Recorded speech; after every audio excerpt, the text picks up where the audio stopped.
My name is Michael. I'm 27 years old, and my partner Jessica is 26. My father Brian is 52, and my mother Rachel is 50. Like many who've had something like this happen, I never thought it would happen to me. But here we are. From listening to other stories, it seems you all like a backstory, so I'll try to be as clear and precise as possible. Jessica and I met during her freshman year of college. We both lived in the same dorm building, and eventually we met. We later found out that we lived just 2 towns away from each other, so whenever we went home, I would let her drive with me. It only added about 20 minutes, so it was no big deal. After multiple trips and hanging out at school, we started dating. I have a close-knit family, and so does she. We told our families right away. I had met her several times while dropping her off, but it was usually just introductions and exchanging pleasantries. Both of our families accepted each other with open arms, and our relationship grew. I was a year ahead of her, so when I graduated, I returned home, where I was offered a good job with great pay. I visited her at school whenever possible, and whenever she came home, we made time for each other. After she graduated, she moved in with me since our jobs were in the city near where we grew up. Like me, she was offered a well-paying position at her current company. After living together for about 3 years, I proposed, and we've been planning our wedding since. Now on to the part you're all listening to. Looking back, I overlooked plenty of things, thinking my father was just trying to welcome Jessica into the family. Things like my father calling her all the time, and if I was around, they'd say they were discussing the upcoming family party or something along those lines. Once, Jessica was in the shower, and her phone rang. I saw that it was my dad, so I answered. He sounded upset and surprised when he realized it was me. When I asked what was up, he said he wanted to talk to Jessica about my mother's birthday, which was coming up in a week. After a brief conversation, we ended the call. Even typing this out now, I feel like an idiot for not seeing it sooner. On the day I found out, it started like any other day. Jessica had Thursdays off, so she made breakfast for both of us. When I set out for work, she gave me a kiss and told me to have a great day. During my drive to work, I realized I'd forgotten some paperwork I needed for a meeting at 3 p.m. I shrugged it off and planned to go home at lunch to retrieve it. Jessica texted me throughout the day about casual things like what to have for dinner and whether I wanted her to hang up my laundry. I didn't see a need to tell her I was coming home for lunch, so when the time came, I just left work and headed home. When I arrived home, I noticed a car resembling my father's in the parking lot, but I didn't think much of it and parked. I walked into our building, and upon opening the door, I was met with a scene straight out of a movie, a cliched moment where a man comes home early and catches his spouse cheating. There was a trail of clothes, both his and hers, leading to my bedroom, and faint moans echoed throughout the apartment. I stood frozen at the door in utter shock, a mix of rage, sadness, and disgust brewing inside me. If you were a fly on the wall, you'd have seen a statue. I just couldn't move. Eventually, I snapped out of it and took out my phone to record. I gathered all the clothes on the floor and threw them into the building's hallway before filming my walk to the bedroom. The door was open. I stood in the doorway, filming for about a minute before flipping on the lights. They both jumped at the sudden brightness and looked at me, and to my utter shock, it was my father in bed with Jessica. After the initial stun, my father noticed I was recording and started panicking, trying to find anything to cover himself and urging me to stop filming. He wrapped a towel around himself and approached me. I told him, "If you don't want to get hurt, stop coming near me." He either didn't care or didn't hear me, and reached for my phone. I hit him square in the jaw, and his head bounced off the door before he slumped to the ground. Jessica shrieked, and I aimed the camera at her. "Worried about your buddy but nothing to say to your partner?" My father woke up after about a minute, and I told them, "I just needed to come pick something up for work, so I'm heading back now. If either of you pieces of shit are here when I return, I'll send this video to everyone you know." I ended the video, looked at my dad who was still coming to, and said, "You're dead to me. You're no longer my father, but you might want to go home and talk to Mom because I'll be talking to her very soon." I sat in my car for a while until one of my bosses at work called to ask where I was. I told her I was on my way back. When I handed her the paperwork in her office, I must have looked terrible because she immediately asked what was wrong. I told her it was nothing and that I'd be okay. She scanned me up and down, noticed blood on my collar, stood up and said, "You're bleeding." I looked down and replied, It's my father's. She was confused, so I pulled out my phone and showed her the video. She watched the whole thing. She had met Jessica a few times, but never my father. She sat silent for a moment until she realized my partner was not only cheating on me, but was also doing it with my father. She asked if there was anything she could do and suggested I take some time off. I told her, I can't go back there right now. I just need a minute and I'll be fine for the meeting. I have another shirt in my office. The meeting went fine. I put on a smile for everyone like nothing had happened. Afterward, my boss came up to me and asked how I managed to get through it. I just said, I don't know, and went to my office. Then I came home and found myself alone for the first time in a long while. I definitely need to get out of this apartment because I can't live here anymore, and there's no way I'm sleeping in that bed. I know I have to get checked for STDs, and I think I broke something in my hand. The day after, I tried to contact my mother, but none of my calls connected. I wanted to see if she would get lunch with me so I could tell her everything. After about a dozen attempts, I decided to drive to my mother's house. She needed to know what happened as soon as possible, even if talking about it was going to make the pain resurface. During the drive, I thought about what I would say and how I'd say it, and it made me start to panic. I had to pull over twice to throw up. It's not every day that you have to tell your mom that her husband is sleeping with your partner. I pulled into the driveway and sat in my car for a moment to calm down and gather my thoughts. I was still in the car when my mother threw her front door open.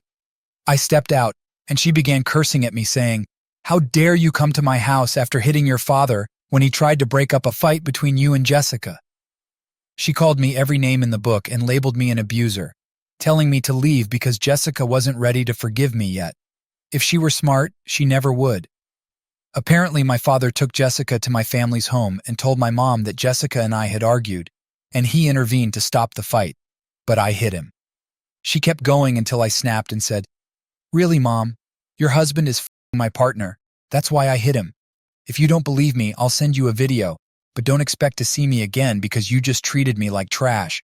Don't come begging for an apology when you realize you're just as bad a parent as my worthless father." Her face dropped. She looked just like I did when I first walked into my apartment and caught them. I pulled out my phone and sent her the video. She watched up to the part where I turned on the light, then put her phone down. She looked up at me, but I turned and got into my car. I backed out of her driveway, glanced at her before driving away, and saw her in tears. My heart went out to her, but she'd said too much for me to turn back and forgive her. When I got home, I started clearing everything out of my apartment that reminded me of Jessica or my family. I boxed up all of Jessica's things and put them next to the front door. Legally, this has been her residence, so I can't technically evict her. Her name isn't on the lease, and she tends to shy away from conflict. If she returns for anything other than picking up her things, there will definitely be plenty of conflict. Anything related to my parents went into storage. As I mentioned before, we were a very close family, but I've never had a problem cutting toxic people out of my life. I texted Jessica's parents to let them know I was calling off the engagement and that she'd been cheating on me. I thanked them for all they'd done for me. Our relationship was still growing, but they were always kind and supportive, which made this betrayal even more painful. I asked if they could come and pick up all her belongings. I haven't heard back from them yet, but I'm hoping they can take her things so Jessica doesn't have a reason to return. I wish I could say I'm doing great, but that would be a lie. My emotions come in waves. Sometimes I'm numb, and other times I'm boiling with rage. I haven't had a happy moment since I found out. Other than a few friends, I don't have anyone in real life, especially now that my family turned out to be shit. I decided to start taking care of everything that needed to be done, like getting tested, finding a therapist, moving, and of course, buying a new bed. I began by calling my doctor's office, telling them I needed to get tested and asking for a therapist referral. My first therapy session was 2 weeks ago, and we decided to continue meeting once a week. I got tested last week, but it'll be another week or so before I get the results. Cross your fingers for me. I reached out to a real estate agent friend, and he sent me a bunch of listings. I chose a refurbished cabin on the outskirts of my city, and I finished moving 2 days ago. After moving, I called Jessica's parents again. I told them I'd moved out and that Jessica still hadn't picked up her things. I also mentioned that the landlord would start showing the apartment in a few days, so someone needed to collect her stuff before it was thrown out. That must have lit a fire under them, because the next day, my former landlord texted me to thank me for getting the apartment emptied. No one knows where I live now except the friend who helped me find this place, so I know neither Jessica nor my parents will be dropping by. The only downside is that I traded a 10-minute walk to work for a 45-minute drive. My phone has been blowing up with texts and calls from Jessica, my parents, and some of my friends, but I have no interest in talking to anyone other than my therapist. At work, I've been a ghost. I go in, do my job, and leave. On the rare occasions that I have to talk to someone, I put on a fake smile and pretend everything is fine. My boss has been checking in on me more often, but I don't share much with her. I just say that I appreciate it and that I'll be okay. The truth is, I don't know if I'll be okay. I get that time heals, but it feels like that's only relevant when you're dealing with a single issue, not when you lose the 3 closest people in your life all at once. A huge part of me died, and there's no bringing it back. My therapy sessions are going well, I suppose. I've never done therapy before, so I don't have a reference for what good therapy looks like. We get along well, and she genuinely seems to want to help. Our first session was mostly about getting to know each other and providing an overview of what brought me there. The second session went deeper. She asked me about my relationship with my parents, and I told her it was great until recently. We often talked and communicated well when something was wrong, and I grew up in a wonderful home. But now none of that matters. She asked why I'd cut my mother out of my life, and I explained that my mother said things to me that I wouldn't say to someone I despised. I also told her there was no coming back from that. At the end of our last session, I shared the link to my YouTube channel so she could hear more about how I feel and what's going on in my head. So if you're listening to this, hi Doc, for now I'm still miserable. I thought I'd be okay by now, not necessarily happy, but okay. I know part of it is my own fault for not reaching out to my friends, but even thinking about responding to them feels exhausting. I know they'll want to get together or visit my new place, but I just don't have the energy for socializing. Until I do, I'll work, attend my appointments, and sit on my back deck sipping bottom-shelf whiskey while trying to enjoy this beautiful view. I haven't hunted since high school, so maybe I'll take that up again now that I can hunt from my porch. I mentioned things like getting tested for STDs and restarting my life. I'm happy to report that I'm clean, which is a huge relief. I'm now fully settled into my new place. When I mentioned that my new home was a refurbished cabin, I might have been a little generous. It was refurbished almost 30 years ago, so it was a bit dated. With all my newfound free time, I decided to renovate it myself. All that's left to do is paint the guest room, which I've turned into an office. The only things I didn't do myself were the electrical and plumbing work because I have no interest in getting shocked or handling sewage-covered pipes. Renovating the cabin was incredibly stress-relieving and helped clear my head. I still see my therapist once a week. It probably saved my life. Being able to vent, express my frustrations, and receive the advice I need has been invaluable. I'm still working at the same company, and I've become more open with some of my closer co-workers and my boss, thanks to my therapist's advice. Also, with her encouragement and your suggestions, I've started reaching out to my friends and have slowly begun reintegrating into the group. Now on to the update about my family and my ex. I decided I was ready to talk to my mother, so a little over a month ago, I unblocked her number and reached out. I called, and she picked up almost instantly. I could tell from her voice that she was panicking. Once I reassured her that it was me, I suggested that we meet up, and she agreed. We met at a diner near her house the next day. She was there before I arrived and started quietly sobbing when she saw me. After I sat down, she repeatedly apologized, saying that she could only believe what she was told because she never imagined my father and Jessica would be together. I told her I appreciated her apology, but that what she said to me was despicable. Things no mother should ever say to her child. It showed me what she truly thought of me. She cried even harder and promised it wasn't true. She explained that she was furious when she heard I'd hit my father, and when I showed up at the house, she let her anger take over. Not wanting to argue further, I moved on and asked what she was doing about my father. She told me she'd separated from him the day after I sent her the video and had immediately contacted a lawyer. As for my ex, my mom said that after I left, she returned to the house and threw them both out because she couldn't bear to look at them. We talked for about an hour in total, and before I left, I told her that because of what she said, I didn't have my mother when I needed her most. For that reason, I didn't know if I could have her in my life. However, I was willing to work on our relationship, but at my own pace. She stopped me before I could leave and said she had something important to tell me. I sat back down, and she revealed that Jessica is pregnant. Jessica had shown up at the house to tell my mom.